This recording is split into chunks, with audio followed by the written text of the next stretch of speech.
আসসালামু আলাইকুম। আজকে তোমাদের সামনে এইচএসসি ও অ্যাডমিশনের সবচেয়ে গুরুত্বপূর্ণ topic right forms of verb এই ক্লাসটি নিয়ে হাজির হয়েছি। তোমাদের সামনে বেশ কয়েকটি রুল আমি উপস্থাপন করব, যে রুলসগুলো প্রতিবারই অ্যাডমিশনে এবং এইচএসসি রাইট ফর্মস অফ ভার্বে বারবারই আসে। আশা করি এই ক্লাসটি করলে তোমার রাইট ফর্মস অফ ভার্বের যে ভীতি তা একটু হলেও কমবে। তাহলে চলো শুরু করি। এক্ষেত্রে আমি যে এর আগে একটি ক্লাস সাবজেক্ট অফ এগ্রিমেন্টের উপর নিয়েছিলাম, ওইটি যদি না করে থাকো ওইটি করে তারপর এটি করলে আই থিঙ্ক আরও বেটার হবে বুঝতে। তাহলে আমরা রাইট ফর্মস অফ ভার্বের যে এখানে ঠিক আমি 11টি রুলস এনেছি এবং এই 11টি রুলস কিন্তু বারবারই বিভিন্ন কোয়েশনে আসে। তাহলে চলো শুরু করি। এক্ষেত্রে আমি রোল নাম্বার 1 সেট করেছি যে সেন্টেন্সে ইয়েস্টারডে থাকবে, অ্যাগো থাকবে, লাস্ট উইক থাকবে, লাস্ট মান্থ থাকবে অথবা লাস্ট ইয়ার থাকবে, এই ওয়ার্ডগুলো থাকবে, মনে রাখবে ওই ভার্বটি কী হবে, ফার্স্ট ফর্মে হবে, অর্থাৎ ফার্স্ট ইনডেফিনিট টেন্সে হবে। যেমন আমি একটু উদাহরণ দিকে দেখি, যেমন তোমাকে পরীক্ষা দিবে হি হ্যাজ কাম হোম, তারপর এরপর দিয়ে দিবে ইয়েস্টারডে দিয়ে দিবে। এখন যখন ইয়েস্টারডে এই শব্দটি দেখবে, তোমার থেকে মাথায় আনতে হবে যেহেতু ইয়েস্টারডে রয়েছে তাহলে অবশ্যই তোমাকে ভার্বটা কি নিতে হবে, ফার্স্টে নিতেই হবে। এখানে ফার্স্ট ইনডিফিনিট টেন্স হবে। এই ক্ষেত্রে তাহলে আমাদের কারেক্ট আনসার কি হবে, হি কেম হোম ইয়েস্টারডে। এবার বুঝেছো, এটা খুব সহজ নিয়ম। যেমন আরেকটি নিয়ম যদি আমরা দেখি, I have seen him long ago. এই ক্ষেত্রে এখানে আরেকটি ওয়ার্ড যুক্ত করিও, যে লং এগো থাকলে, যদি লং এগো থাকে, শুধু এগো নয় লং এগো থাকলেও তখন সেটিও কি হবে, ফার্স্ট টেন্সে হবে। এক্ষেত্রে যেহেতু লং এগো দেওয়া রয়েছে তাহলে এখানে আর কোন টেন্স হবে, অবশ্যই ফার্স্ট ইনডেফিনিট টেন্স হবে। আমরা সেটি বাছাই করেছি এবং এটি কারেক্ট অ্যান্সার। এই বিষয়গুলো এসএসসির ইংলিশের রাইট ফর্মস অফ ভার্বে দেখবে যে তোমাকে যে একটি ছোট প্যাসেজ দেয়, ওখানে একটি লাইন লেখার পর একটি সেন্টেন্সে কিন্তু এই শব্দগুলো উল্লেখ করে দেয়, এবং অনেক সময় তুমি অর্থ বুঝতে গিয়ে অন্য টেন্স ইউজ করে ফেললে কিন্তু কী হবে, ভুল হবে, তখন তোমার নাম্বার কাটা যাবে। তাহলে এটি একটি রুল গেল, এই ওয়ার্ডগুলো খাতায় লিখে রাখিও এবং নোট করে রাখিও। এরপর আমরা নেক্সট রুলে যদি আসি, নেক্সট রুল হলো রুল নাম্বার 2। যদি এই ওয়ার্ডগুলো সেন্টেন্সে থাকে, এই ওয়ার্ডগুলো কিন্তু বেশি গুরুত্বপূর্ণ এবং প্রতিবারও দেয় এগুলোই, যে জাস্ট থাকলে, জাস্ট নাও থাকলে, অলরেডি থাকলে, ইয়েট থাকলে, নেভার থাকলে, এভার, লেটলি, রিসেন্টলি থাকলে তা কী হবে, ফার্স্ট পারফেক্ট টেন্স হবে। এক্ষেত্রে একটা জিনিস মাথায় রাখিও, এই লেটলি শব্দটি গুরুত্বপূর্ণ। লেটলি দ্বারা বোঝায় সাম্প্রতিক, সম্প্রতি। এক্ষেত্রে এই ওয়ার্ডগুলো যখন থাকবে তখন তুমি সেন্টেন্সটিকে প্রেজেন্ট পারফেক্ট টেন্সে নিয়ে যাবে। কিসে নিয়ে যাবে, প্রেজেন্ট পারফেক্ট টেন্সে নিয়ে যাবে। যেমন আমি বলি he will go there lately. এই ক্ষেত্রে আমি তোমাকে দেওয়া আছে লেটলি, একটি শব্দ দেওয়া রয়েছে। এখন এই ওয়ার্ডগুলো যদি তোমার মুখস্থ থাকে তাহলে তোমার মাথায় পড়বে যে লেটলি থাকলে অবশ্যই তা কি হয়, প্রেজেন্ট পারফেক্ট টেন্স হয়। এক্ষেত্রে তোমার তখন কি ইউজ করবে, এই সেন্টেন্সটিকে প্রেজেন্ট পারফেক্ট টেন্সে নিয়ে যাবে, অর্থাৎ এখানে he has gone there lately হয়ে যাবে। এই ক্ষেত্রে এখন এই ক্লাসটি করার সময় তোমাদের অনেকের সমস্যা হবে কোনটি প্রেজেন্ট পারফেক্ট টেন্স, কোনটি ফার্স্ট ইনডিফিনিট টেন্স, এগুলো বুঝতে। এর জন্য আসলে তাহলে বুঝতে হবে তোমার যে বেসিকের সমস্যা রয়েছে, তোমার যে টেন্স, এটা বুঝতে এই টপিকে কিন্তু তোমার ক্লিয়ার হয়নি। দেখো ইংলিশের ক্ষেত্রে গ্রামার কিন্তু একটির সাথে একটি কানেক্টেড। তুমি যদি এখন টেন্সে তোমার যদি সমস্যা থাকে, তুমি কিন্তু এখন রাইট ফর্মস ভার্ব বুঝতে কি হচ্ছে, তোমার কঠিন হচ্ছে। এক্ষেত্রে আমি একটি ক্লাস দিব যে টেন্স বোঝার সহজ উপায়, এটি নিয়ে তখন করলে আশা করি টেন্স বিষয়টিও ক্লিয়ার হবে। আচ্ছা, এরপরে দেখি রুল নাম্বার 3। এই রুলটি কিন্তু তুমি ইউনিভার্সিটি বলো বা এইচএসসি বলো সমানে গুরুত্বপূর্ণ, এবং এই রুলসটি কিন্তু সবচেয়ে কনফিউজিং একটি রুলস। আশা করি এই টেকনিকটি ইউজ করলে তোমার কনফিউশন থাকবে না। যে বিফোরের ক্ষেত্রে আমরা এই রুলটি কিন্তু অনেক জনপ্রিয় রুল। এই ক্ষেত্রে ধরো বিফোর এবং আফটার দেওয়া আছে, অর্থাৎ ডাক্তার আসার আগে রোগী মারা গেল, এই উদাহরণটি কিন্তু আমরা সবাই শুনেছি। তোমাকে বিফোরও দেওয়া থাকে এবং আফটার দেওয়া থাকে, এবং দুইটির ক্ষেত্রে টেন্সের ব্যবহার কিন্তু বিপরীত। আমি বলি, ধরো বিফোর যদি থাকে এর আগে কিন্তু কি হয়, বিফোরের সাথে ফার্স্ট পারফেক্ট টেন্স হয় এবং বিফোরের পরে ফার্স্ট ইনডিফিনিট টেন্স হয়। আবার আফটারের ক্ষেত্রে প্রথমে ফার্স্ট ইনডিফিনিট হয়, এরপরে ফার্স্ট পারফেক্ট হয়। এই বিষয়টি মাথা রাখার উপায় হলো বিফোর, অর্থাৎ বিফোরের ক্ষেত্রে বিফোরের অর্থ তো আগে, আগের ক্ষেত্রে আগে, অর্থাৎ ফার্স্ট পারফেক্ট কী হবে, আগে হবে। অর্থাৎ বিফোর বিফোর মানে বিফোরের ক্ষেত্রে বিফোর হবে কি, আগে হবে ফার্স্ট পারফেক্ট। আফটার আফটার অর্থাৎ আফটারের ক্ষেত্রে পরে, অর্থাৎ ফার্স্ট পারফেক্ট কী হবে, পরে হবে। অর্থাৎ আফটারে পরে হবে, তাহলে পরে পরে আর আগে আগে এই বিষয়টি মনে রাখিও। আগে আগে মানে ফার্স্ট পারফেক্টটি কী হবে, আগে হবে। আর পরে মানে ফার্স্ট পারফেক্টটি কী হবে, পরে হবে। দেখি একটু দেখি। যেমন আমরা প্রথমে আইডেন্টিফাই করলাম এই সেন্টেন্সটিতে কী রয়েছে, বিফোর রয়েছে। তাহলে প্রথমে তোমার মাথায় যে বিষয়টি আসার কথা, বিফোরের আগে কী থাকে, আগে থাকে। অর্থাৎ বিফোরের আগে ফার্স্ট পারফেক্ট থাকে। তাহলে এই ক্ষেত্রে দেখো এখানে ফার্স্ট পারফেক্ট আছে কিনা, অবশ্যই এটি ফার্স্ট পারফেক্ট টেন্স। যেহেতু এটি ফার্স্ট পারফেক্ট টেন্স, তাহলে আমরা বুঝে নিলাম যে এই ক্ষেত্রে এর পরেরটি কী হবে, অবশ্যই ফার্স্ট ইনডেফিনিট টেন্স হবে। তাহলে এই ক্ষেত্রে তুমি সঠিকটা বাছাই করে দেখি পারো কিনা। প্রথমে রয়েছে retired, had retired, has retired, will be retired. মনে রাখবে এই কোয়েশ্চেন যেগুলো আমি অ্যাড করেছি এখানে, এগুলো কিন্তু প্রিভিয়াস ইয়ার কোয়েশ্চেন, বিভিন্ন ভার্সিটিতে এসেছে এমন কোয়েশ্চেনই। এই ক্ষেত্রে আমরা মাথায় রাখবো যে বিফোর যেহেতু আছে এবং এরপরে যেহেতু ফার্স্ট ইনডিফিনিট বসে, তাহলে এই ক্ষেত্রে আমরা কোনটি বাছাই করলাম, রিটায়ার্ড বাছাই করলাম। এটা হলো সঠিক আনসার। বিষয়টা সহজ নয়। বিফোর হলে আগে ফার্স্ট পারফেক্ট, অর্থাৎ আগে আগে, আর আফটার হলে পরে পরে। মনে রাখবে ফার্স্ট ইনডিফিনিট কোথায় বসে সেটি মাথায় রাখার দরকার নেই, তুমি শুধু ফার্স্ট পারফেক্টটা মনে রাখবে তাহলেই সহজ হয়ে যাবে এই ক্ষেত্রে। এবং আফটার যেহেতু অর্থটা পরে, তাহলে পরে ফার্স্ট পারফেক্ট, বিষয়টি বুঝেছ আশা করি। যেমন আফটার একটা বিষয় খেয়াল করে, আফটার আফটার এই ক্ষেত্রে পরে দেখো পরের সেন্টেন্সটিতে তোমাকে কি দেওয়া আছে, ফার্স্ট পারফেক্ট টেন্স দেওয়াই রয়েছে, হ্যাড অ্যারাইভড, অর্থাৎ পরে বসেছে। তাহলে অবশ্যই আগে কী হবে, স্টার্টেড। এই অ্যান্সারটি মাথায় রেখেও, স্টার্টেড অর্থাৎ ফার্স্ট ইনডেফিনিট টেন্স। এরপরে আসি রুল নাম্বার 4-এ। রুল নাম্বার 4 এই বিষয়টি আমরা অনেক ইজি রুল, তবে আমরা বেশিরভাগই উইশ পর্যন্ত জানি, কিন্তু ফ্যান্সির কথাটা আমরা জানি না। পরীক্ষাতে উইশের জায়গায় ফ্যান্সি দিয়ে দিলে তখন কী করবে। এই রুলটি শুধু রাইট ফর্মস অফ ভার্ব না, বরং এটি কমপ্লিটিং সেন্টেন্সও কিন্তু তোমাদের গুরুত্বপূর্ণ, এবং বেশিরভাগ সময় কমপ্লিটিং সেন্টেন্সে 1 নাম্বারের জন্য আসে। এখন দেখি উইশ আর ফ্যান্সি থাকলে ভার্ব কী আমরা সবসময় কী করব, ফার্স্ট ফর্ম করব। কী করব, ফার্স্ট ফর্ম। এবং আরেকটা বিষয় মাথায় রাখিও, উইশ এটি কিন্তু অবাস্তব ইচ্ছা প্রকাশ করতে, এক্ষেত্রে অবাস্তব ইচ্ছা প্রকাশ করতে আমরা কি ব্যবহার করব, উইশ ব্যবহার করি। এবং তখন যদি টু বি ভার্ব থাকে, তখন এক্ষেত্রে আমরা সবসময় কি করব, অয়ারটি কি করব, অয়ার ইউজ করব। যেমন আমি তোমাকে বললাম এই ক্ষেত্রে একটা এমসিকিউ দিয়েছি যে I wish I dash a king. দেখো আই উইশ আই এক্ষেত্রে বলেছি যদি এটা অবাস্তব ইচ্ছা হয় যে আমি কিং হব, যদি একটি অবাস্তব ইচ্ছা হয়, তাহলে এক্ষেত্রে বি ভার্বটা সবসময় কী হবে, অয়ার হবে। তাহলে আমরা কি বললাম, অয়ারও হলো কি আমাদের নির্বাচিত এবং সঠিক উত্তর। এরপরে ফ্যান্সির ক্ষেত্রে ধরো এখন ফ্যান্সি আছে, আই ফ্যান্সি বা আই উইশ, তখন পারবে কি বসবে, ফার্স্ট ফর্ম বসবে। তাহলে এই ক্ষেত্রে তোমাকে পরীক্ষায় এই টার্নটা শুধু টার্ন দিবে, তখন তোমাকে এটা কী করতে হবে, টার্ন করতে হবে। অর্থাৎ ফ্যান্সি থাকলে তখন তোমাকে এখানে কী করতে হবে, ফার্স্ট ফর্ম ইউজ করতে হবে, ফার্স্ট ফর্ম ইউজ করতে হবে। এই বিষয়টি মাথায় রাখিও। উইশটা বেশিরভাগে জানলো, আই ফ্যান্সি বিষয়টি জানে না, এবং এটি সাধারণত কলেজ কোয়েশ্চানে বেশি দিয়ে দেয়। এরপর আরেকটা আসি রোল নাম্বার 5, অ্যাজ ইফের ক্ষেত্রে। এই ক্ষেত্রে অ্যাজ ইফের ক্ষেত্রেও বিষয়টা তোমাদের যেমন কমপ্লিটলি সেন্টেন্স ইম্পর্টেন্ট, তেমন এটি রাইট ফর্মস অফ ভার্বও ইম্পর্টেন্ট। একটি বিষয় মাথা রাখিও যে প্রেজেন্ট ইনডেফিনিট থাকলে যখন এখানে কি থাকবে, প্রেজেন্ট ইনডেফিনিট টেন্স থাকবে।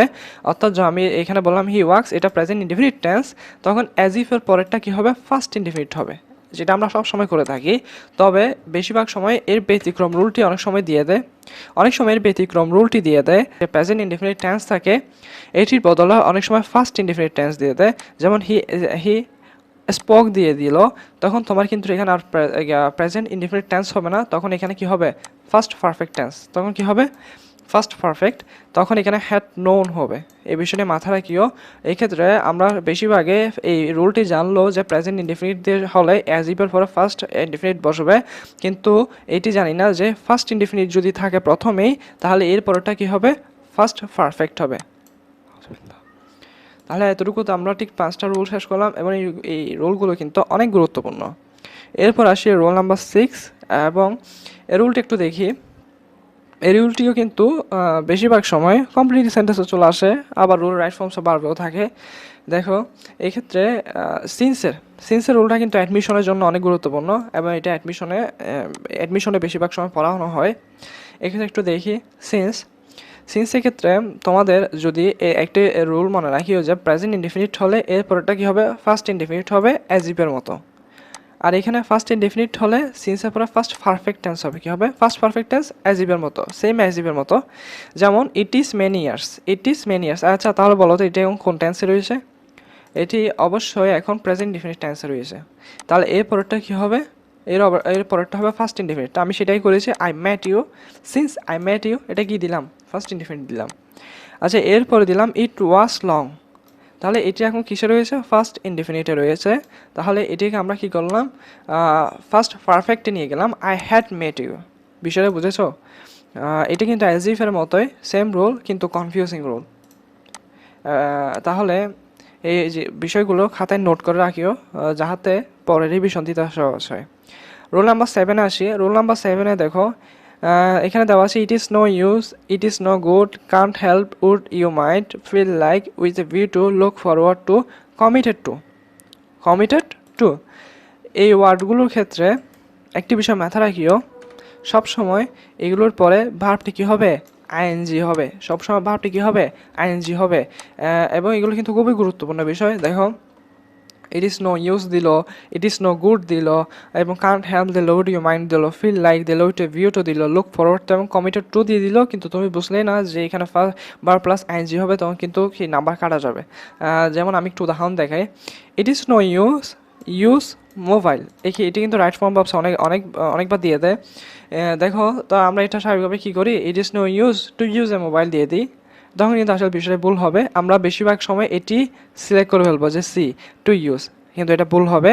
এটি হবে কি ইউজিং, কারণ আমরা আগেই শিখেছি ইট ইজ নো ইউজ থাকলে এর পরের ভার্বটি কী হবে, আইএনজি হবে। ভার্বটি কী হবে, আইএনজি হবে।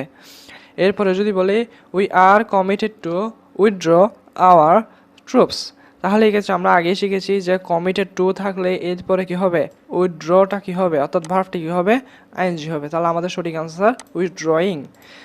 তাহলে এক্ষেত্রে এই ওয়ার্ডগুলো কিন্তু বারবার পড়বে, এবং আমি বিশ্বাস করি বারবার পড়লে কিন্তু একটি বিষয় মুখস্থ হয়ে যায়, এবং এটি কী হয়ে যাবে, মুখস্থ হয়ে যাবে, তখন আর সমস্যা হবে না।